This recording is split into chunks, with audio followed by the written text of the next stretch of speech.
आपकी दोस्त और होस्ट नेहा बंसल और आप देख रहे हैं महानगर मेल।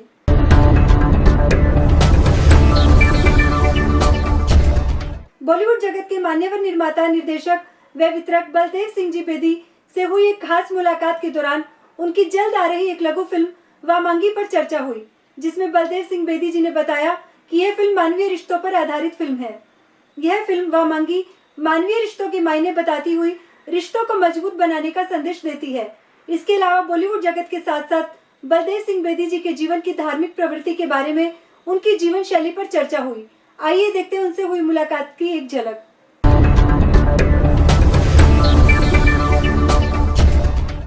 नमस्कार, मैं हूं रविंद्र बिरला। आप देख रहे हैं महानगर में। आज हमारे साथ है पंजाब के बहुत ही मान्यवर बलदेव सिंह बेदी जी। आज हम बातचीत करने वाले हैं उनकी जीवन शैली पर। तो आइए जानते हैं उनकी जीवन शैली के बारे में कुछ उन्हीं की जुबान से। आपका स्वागत है महानगर में। हम जानना चाहेंगे पहले आपके जीवन के सफर के बारे में। डिस्ट्रीब्यूशन से मेरे फिल्मी कैरियर की शुरुआत हुई और करीब 30-35 सालों तक मैंने फिल्म डिस्ट्रीब्यूशन में कदम रखा। आज कंप्लीट किया है। काफ़ी फिल्में मैंने रिलीज़ की, वेबसाइट पे काफ़ी मेरे बारे में डिटेल है। मुझे आज भी अच्छा लगता है कि जब मैं इस इंडस्ट्री से जुड़े हुए किसी भी प्रोग्राम में, अवार्ड फंक्शन में या जैसे भी हमने ये शॉर्ट फिल्म बनाई है जिसके लिए हम मिले हैं, तो ये एक सब्जेक्ट मुझे ऐसा मिला कि जिसमें मुझे ऐसा लगा कि मुझे इसके द्वारा जो है वो मतलब समाज को एक मैसेज देने का काम करना चाहिए। तो समाज में मैसेज देने का काम कैसा है कि जो मेरी फिल्म है वामांगी, इस फिल्म के जो कलाकार हैं लक्ष्मी हैं, भरत है, तो इन्होंने बहुत अच्छा जो है एक्ट किया है, काम किया है। देवाशीष जी और इस फिल्म के जो चक्रवर्ती जी राइटर हैं, जब उन्होंने मुझे ये कहानी सुनाई तो मुझे पहली बार ऐसा लगा कि डायरेक्टर के एंगल से, डायरेक्टर के पॉइंट ऑफ व्यू से इस फिल्म में कुछ कहने वाली बात या कुछ मैसेज देने वाली बात नज़र आई। तो मैंने डिसाइड किया कि हम इसको कर सकते हैं और करेंगे। ये किस तरह की फिल्म है? ये कैसा मैसेज, ये कैसा संदेश देती है लोगों को? ये अभी हमने इसका फर्स्ट लुक लॉन्च किया और फिल्म ऑलरेडी पोस्ट प्रोडक्शन में थी, ऑलमोस्ट कंप्लीट हो गया। वर्ल्ड अपना फिल्म फेस्टिवल के लिए हमने इस फिल्म को, इस सब्जेक्ट को चुना। जैसा कि हम आजकल देखते हैं कि रिश्तों की जो वैल्यू है वो ख़त्म होती जा रही है। लोग उससे ज़्यादा लोग कमर्शियल होते जा रहे हैं, तो लोगों की जो कमर्शियल होने में जो रिश्तों की वैल्यू है वो ख़त्म होती जा रही है। कोई झुकना नहीं चाहता है आज की डेट में, और शादीशुदा ज़िंदगी में भी इसका जो इफ़ेक्ट है वो इस फिल्म में आप देखेंगे। जो मैसेज जाता है कि भाई कूल रहो, शांत रहो, रिश्तों की अहमियत को समझो, एक दूसरे की रिस्पेक्ट करो, एक दूसरे को, जैसे हस्बैंड है वो अपनी पत्नी को रिस्पेक्ट नहीं देते हैं या उनको वैल्यू नहीं देते हैं, जिसके प्रति कहीं ना कहीं वो हर्ट होते हैं और धीरे धीरे वो जो उनका जो रिश्ता है वो कहीं ना कहीं मतलब जो है वो खंडित हो जाता है, रिलेशन ब्रेक हो जाते हैं। पिछले साल सरकारी आंकड़ों के माध्यम से हमने इसको रिलेट करके देखा कि करीब 70% जो पिछले 2 सालों में शादियां 3 सालों में हुई थी, उसमें 70% केसेस डिवोर्स फाइल हुए थे। तो ये एक ऐसा मुद्दा है जो बहुत सेंसिटिव है, जिसमें समाज को, पेरेंट्स को और जिसका भी उत्तरदायित्व है उसको इस बात को अपने छोटों को और अपने जो सगे संबंधी हैं उनको समझाने की, उनको गाइड करने की ज़रूरत है कि रिश्तों की अहमियत को वो होने ना दें, ख़त्म ना होने दें, जिसकी वजह से ये जो फिल्म है हमने बनाई है। तो ये एक मैसेज आप लोगों तक पहुंचाएंगे, तो इसके लिए मैं आपका बहुत बहुत धन्यवाद करता हूं कि आप इस मैसेज को, इस वीडियो को ज़्यादा से ज़्यादा शेयर करें। बहुत सारे वीडियो आते हैं, मैसेज आते हैं, अनवांटेड आते हैं, लेकिन ये एक ऐसा मैसेज है, एक ऐसी शॉर्ट फिल्म है, एक ऐसा हमने एक हमारी बहुत छोटी सी कोशिश है कि जिसके माध्यम से हम लोगों को कुछ कहना चाहते हैं और लोग उसको एक्सेप्ट करें, क्योंकि रिश्तों से बढ़ के कुछ नहीं है। रिश्तों को स्ट्रॉन्ग बनाने का एक जी। तो सर आप फिल्म इंडस्ट्री से काफ़ी अच्छे एक्सपीरियंस के साथ जुड़े हुए हैं, तो उसी से रिलेटेड एक सवाल पूछना आपको। सिनेमा के अंदर जो आजकल मूवीज़ आ रही हैं उनमें आप क्या खामियां देखते हैं? आपके पॉइंट ऑफ व्यू से मतलब क्या आप देख रहे हैं कि इसमें क्या सुधार होना चाहिए?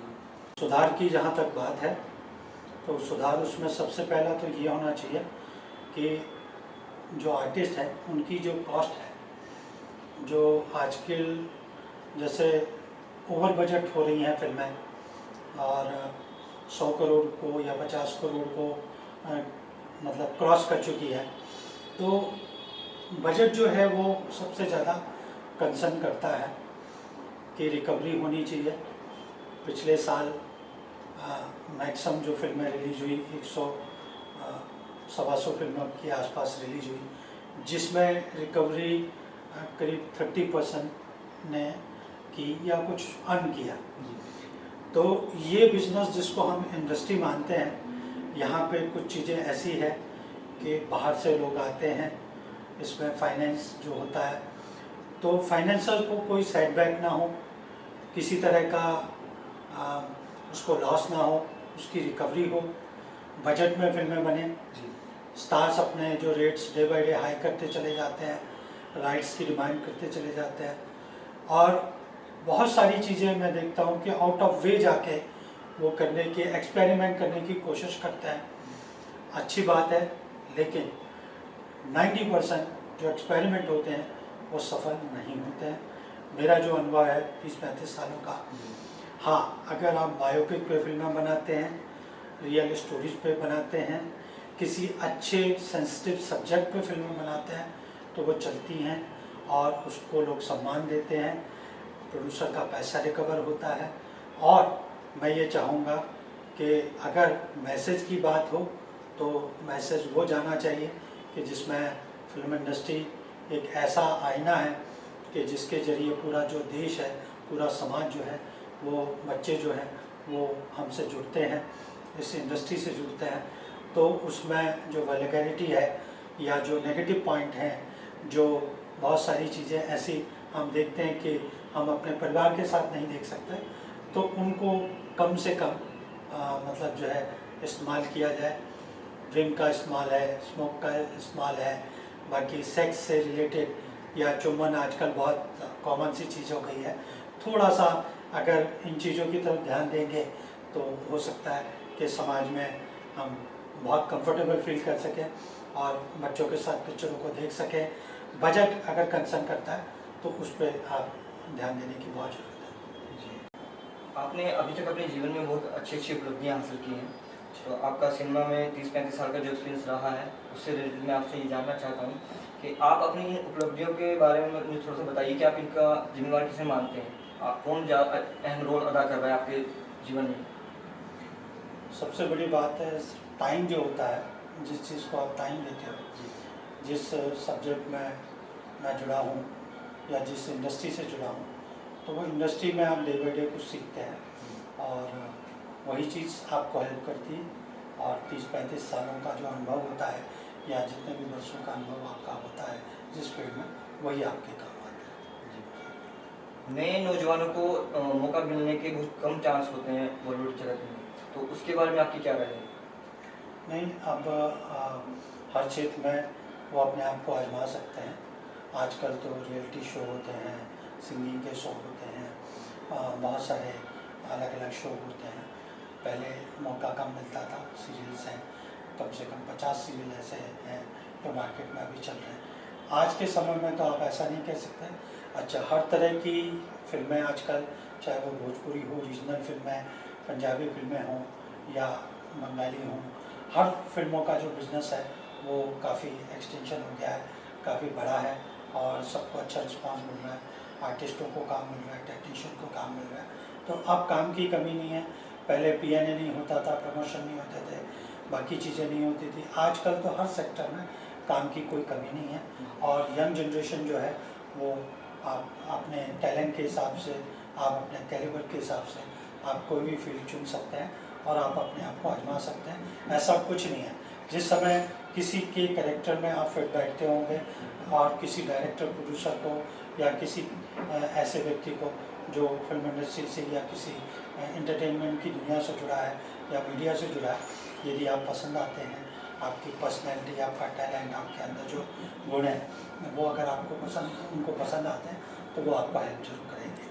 बॉलीवुड जगत के साथ साथ आप धार्मिक प्रवृत्ति से भी बहुत अच्छे भावना से जुड़े हुए हैं, तो उसके बारे में मैं जानना चाहूँगा कि आपका ज़्यादा झुकाव किस तरफ रहता है, फिल्मी दुनिया की तरफ या परमात्मा की लो में? ये जो सवाल है वो ऐसा है कि जैसे जैसे एज होती जाती है, आदमी आखिरी समय में थोड़ा परमात्मा को याद करता है, तो मैं भी वो लाभ ले रहा हूँ।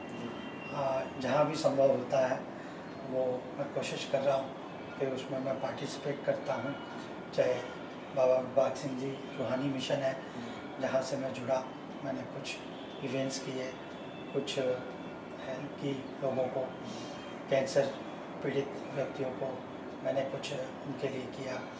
उसके अलावा गुरु नानक देव जी के बर्थडे पे मैंने कुछ इवेंट किया। गुरु गोविंद सिंह जी के बर्थडे पे अभी मैंने इवेंट किया जिसमें करीब 1 लाख लोग शामिल हुए, पूरी फिल्म इंडस्ट्री शामिल हुई। तो सिख इतिहास अपने बच्चों के सिलेबस में पढ़ाया जाए, उसके लिए मैंने कोशिश की।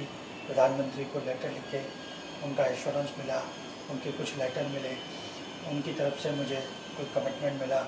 तो मेरी कोशिश है कि धर्म के प्रति, समाज के प्रति और इंसानियत के प्रति जो किया जा सकता है उसमें मैं पार्टिसिपेट करता हूँ। कुछ फाइनेंशियली कंट्रीब्यूशन अगर मैं कर पाऊँ तो वो भी करता हूँ, और मैं लोगों को जोड़ने का काम कर रहा हूँ कि ज़्यादा से ज़्यादा लोग जुड़े, ज़्यादा से ज़्यादा अच्छा हमारा स्ट्रॉन्ग नेटवर्क हो।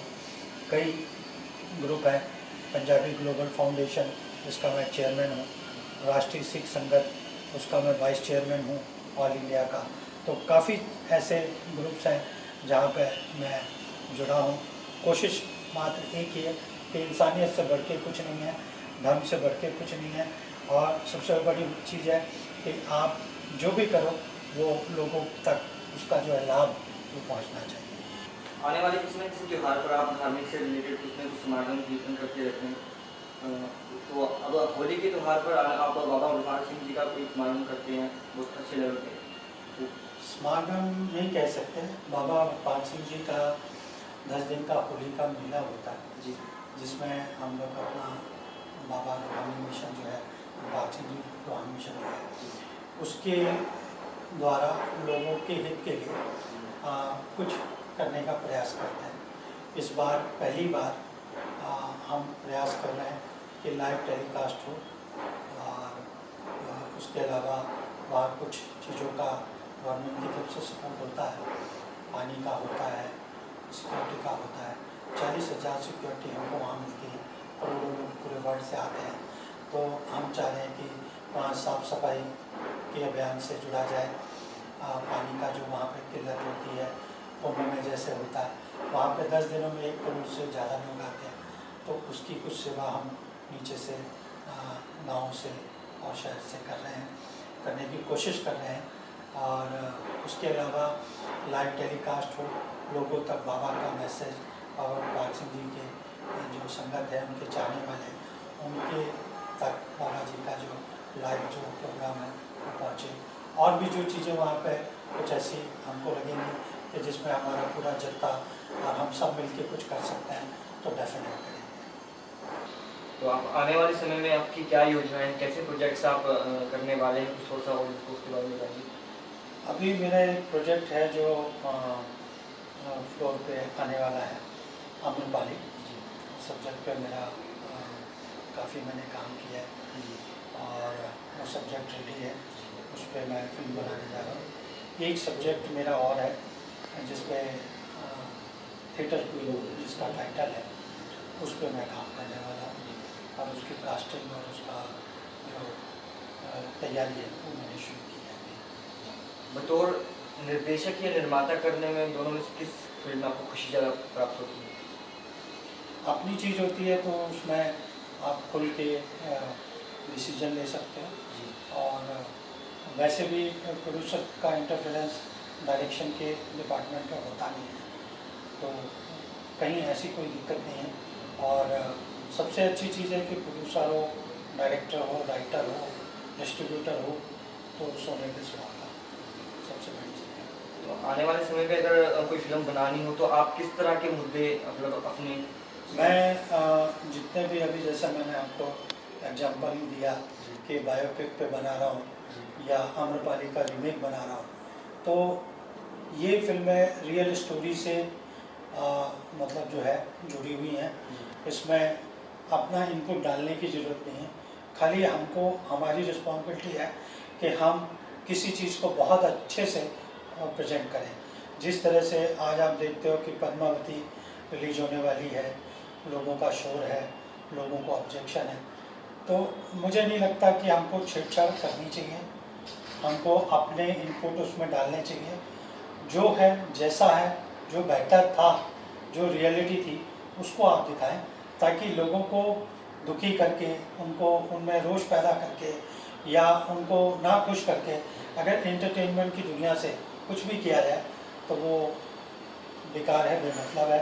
एंटरटेनमेंट की दुनिया लोगों को जोड़ने के लिए बनी है, लोगों से जुड़ने के लिए बनी है, और हमारा मकसद ये है कि जो भी मैं काम कर रहा हूँ वो रियल स्टोरी पे काम करें। और थिएटर क्वीन का जो मेरा ये है सब्जेक्ट है, वो भी किसी की कहानी है जिसको पद्मश्री मिला और जिसने बहुत संघर्ष किया अपनी लाइफ, तो बायोपिक है, रियल स्टोरी है, तो मैं उन सब्जेक्ट को ज़्यादा लाइक करता हूँ। महानगर मेयर से बातचीत करने का आपका बहुत बहुत धन्यवाद सर। आपके विचार जान के बहुत खुशी हुई। फिर मुलाकात होगी। धन्यवाद। हम बात कर रहे थे बलदेव सिंह बेदी जी से, जो कि बॉलीवुड जगत और धार्मिक प्रवृत्ति से बहुत ही भावना के साथ जुड़े हुए हैं। उनके विचार जानकर हमें बहुत अच्छा लगा। आगे भी ऐसी बात करेंगे नए मुद्दों को लेकर। तब तक के लिए नमस्कार। अभी तक आप देख रहे थे महानगर मेल की विशेष रिपोर्ट। फिर मिलेंगे नई नई खबरों के साथ। तब तक मुझे इजाजत दीजिए। नमस्कार।